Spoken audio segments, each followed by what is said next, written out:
De raça dubtosa, compartia la fe, la parla i els hàbits generals de l'andalus. I enfront de l'atracció assimilista de la nova casta dominadora, els cristians, els nostres moros van oposar una repugnància i una fortalesa recalcitrants. L'arabització, insisteixo, havia estat irreversible. Les conversions dels moros després de la conquista foren escasses o precàries.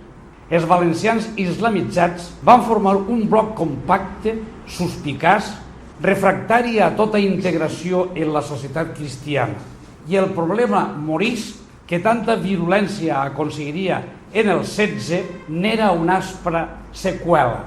No, com romànticament hom ha volgut creure, per una mena de liberalisme generós, sinó per pura necessitat material.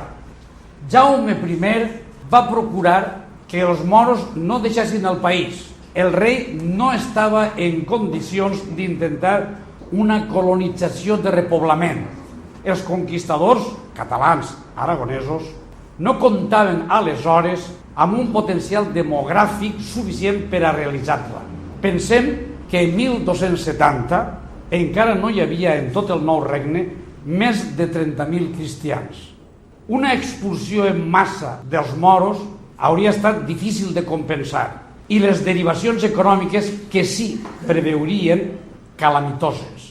Jaume I, en avançar sobre el País Valencià, evità tant com va poder l'extorsió i la batalla.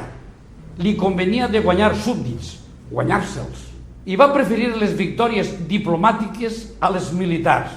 Així estenia els seus dominis sense eliminar-ne els habitants. En capitulacions més o menys oneroses, els moros obtenien dels cristians una àrea de respecte i de llibertat i no desemparaven la terra.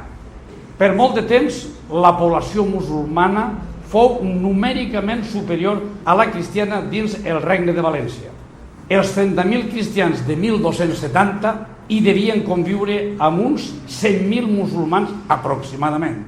En 1383, fra Francesc Eiximenis podia afirmar que la capital era quasi morisca.